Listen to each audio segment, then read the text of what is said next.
And we're going to do a segment tonight. Robert, what are we doing Well, next? we can do movies you can watch over and over again. Maybe each episode we'll pick one movie I like that a lot. that we That's a can really watch good over. idea. Yeah. So, and I know you picked. I think that's yours. Is the first one? Did you pick or no? It is. I picked Halloween 1978, the original. I don't need to educate Robert in this movie because he knows more about it than Tell me about anybody. it. I never heard about this movie. What is this beautiful movie? I Sorry. can, I, all I can add to, oh, look at this shirt, the best shirt. I can just add my opinion of why this is one you can watch over and over again Please do. because you can. It's timeless. There's so much cool trivia behind the scenes. It's iconic. It gave birth to the slasher genre. Am I right about that? Yeah, It late put it on the '70s, map. '80s. Yeah. So it was kind of like the scream of its time, where like there were Yeah. semi slashers obviously before, well before it and stuff like that. But this is one that made money, and it was kind of it was an independent that could. I mean, I still Yes. look back, a $300,000 movie that made 50 million easily in the '70s. That was, Yeah. and then of course studios like we want that money. Give us that money, money, Yeah, money, money, money. yeah, I will watch Halloween as people will watch It's a Wonderful Life for Christmas every year. It's just yeah. like it's a tradition. It's traditional. You watch it. It's fun. There's just so many quotable lines, and your page. You've done great work on the Halloween franchise, and you know it so well. When Robert was in town one time, I was like, "The Halloween school. What was that?" And you're like, "It's Garfield Elementary in Glendale or something." And I was like, "Oh, you Alhambra, yeah. Alhambra. You knew that off the tip of Everybody your knows tongue." that. I did it. No, no, I think you're I'm just better kidding. than you give yourself credit Yeah, for. Yeah, I'm sure every set jetter knows that, but you know more than most set jetters, and it's very interesting to look at the behind the scenes and kind of the production of what took place of like John Carpenter's cigar smoke in the scene, and it's just the lines. I don't know. I think you can watch it over and over again. Prove me wrong, people. they took it. The thing is, super low budget, but you look at behind the scenes, they were taking everything really seriously, and John Carpenter in particular. I mean, he could have. I mean, he was so intentional on anamorphic widescreen to make it Yes. appear more Yes. expensive than it actually was, and you know, Dean Cundy barely got away with the lighting. I mean, Oh it yeah. looks it's lit, it's still lit well, and it's lit better than a lot of things that we see now, and they had nothing, Right. but Who's the producer? The of Deborah Hill, Deborah Hill. yeah, is And that who you're talking about? she's done a million things. She did, yeah, and she passed away in 2004 or something, like, yeah. So Yeah. I feel like she, or 2005. Yeah, so she was groundbreaking, one for as a female producer, and she kind of set the stage for many, and she's still talked about. Obviously, we are still well behind on where female producers and directors should be, but she was definitely one Yeah. that made the pathway. And as far as like, I know you've seen this movie a thousand times. Will you watch it every year, the original, or do you Not really. respect it more? Okay. No, I feel like I watched it. This is probably the movie I watched the most, but Yeah. Right. I rarely put it. I mean, I might. I was thinking, I'm like, oh, I don't think I watched the latest 4K version that I got. Um, it'd be hard for me to pay attention to. Yeah. But I did see. I mean, I know they ran a at Alamo. We saw Halloween, all of them on the big screen. 1, 2, 4, 5, 6, and H2O. So I did see it on the big screen recently. So, Was so H2O was H Halloween H2O released 98? 98. Yes. Okay. For some reason I've seen like 3 articles or post shares about H2O this week. One from Seize the World, uh, from Zach Morris, and 2 other. And I think because I recently looked it up or something, it's in my algorithm, so they're just hitting me Mm. over the head with H2O. It So I'm like, I gotta watch this movie again. It's been a minute, but it is. It's still. It's one of those. I mean, it was kind of at the times, fans were like, it was too screamish and whatever, and it was too kind of glossy. It had enough pieces that I love, and I think yeah, enough people kind of got pissed at Halloween 2018, which we'll be talking about. Uh, that now they look back at it like more fondly. It's like, well, maybe it wasn't as bad as. Right. Yeah, yeah. In We retrospect, it appreciated more. And what do you yeah, expect in 1998? Of course, it's going to look like Scream and yeah.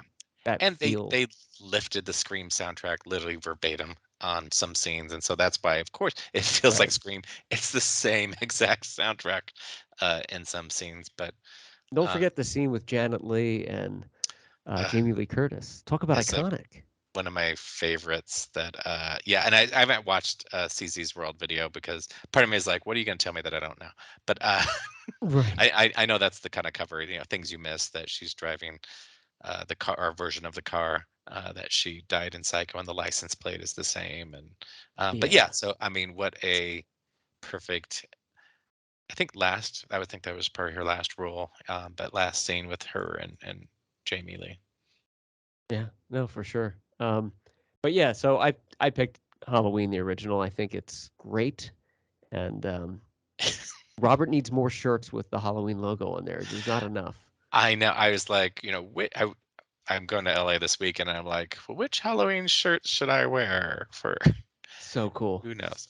Um, Yeah. yeah, I'm gonna come for Halloween Horror Nights and uh, Yeah, horror yeah.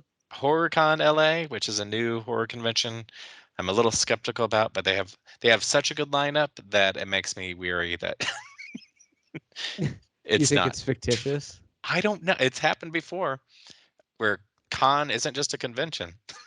This is October 1st and 2nd Yeah, at the convention center. yeah. I didn't even know So, LA had a convention center. oh yeah, it's usually doubles as LAX in movies. Is Got it. Okay. that that's how I know it.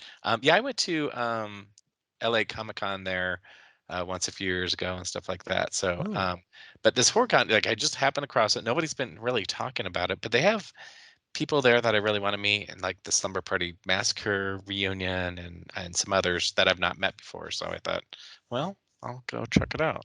oh, nice. Yeah, you want to like say that you were there and do your thing. Yeah, and the celebrity list is crazy. So I mean, they have um, probably about uh, 20 different people from the Friday 13th series. Oh my So gosh. a lot of them I Oh my met. gosh. Oh my God, if they would bring her. I can imagine. Um, uh, a lot of the original cast from Slumber Party Massacre. Heather Matarazzo is going to be there. Oh, that's cool. Jill Sholin from Stepfather and When a Stranger Calls Back. So yeah, Oh, so Mark Boone Jr. He's great. You know what he's in? who Sons is of Anarchy. uh I do see him at conventions. So but yeah, so they have yeah, quite the lineup. But uh Jake Busey, is Jake Busey gonna fondle women or is he I don't think I've met I'm him just before. kidding. I think he's okay. He seemed to be normal. Christopher Colette, he was from the Manhattan Project. Manhattan Or the, Project, yeah. yeah. Yeah, yeah, yeah. Oh, Whit Hertford from the kid in Jurassic Park with the in the beginning scene. Oh, oh yeah, the it looks like a And giant turkey. yeah, so he'll be there. Yeah, so they got kind of this. They got a good mix of people. It's So pretty good. Is VC Dupree the boxer in yes, yes. Oh, So wow. a couple people from Jason Takes Manhattan are going to be there. The Wait, who's John classic. Fury? Is he He's Paul from Part Two. okay, yeah. Well, yeah, I Yeah, can see that. yeah. I Oh, think I cool. might have met him before. I can't remember. So Adam Marcus, the director of Jason Goes to Hell. Mhm. Noel Gujlemi, um, has I better don't. movie. I mean, Training Day. He's a good movie, Oh, but okay. he has better movies than The Fast and the Furious Does in he? his credit. Yeah, he's a big time character actor. Is he? Okay. Yeah, yeah. But that's Um, cool. How much are the tickets for this thing? they were inexpensive, I think. But the thing is, like, I have such a big list. I'm like, oh my god, if everybody's $50, uh, Oh yeah, $30 for a basic ticket. You're yeah, welcome, horrorconla.com for the free promotion on the Podcastle Set yeah, Saturdays. this I'll better take be my real. car tickets. I will check Matthew Clark at the door. That's what we need to do. Start plugging these things, sending them the clips, and being like, Yeah, free tickets. give us.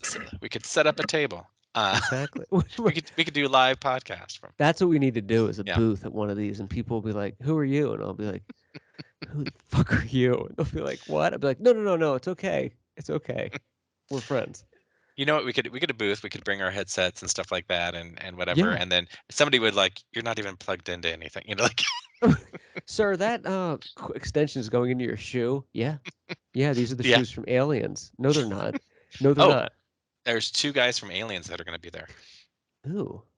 Mark Ralston and Rico Ross. So a couple of the Calvary guys. Yeah. Rico Don't ask me Ross their played careers. um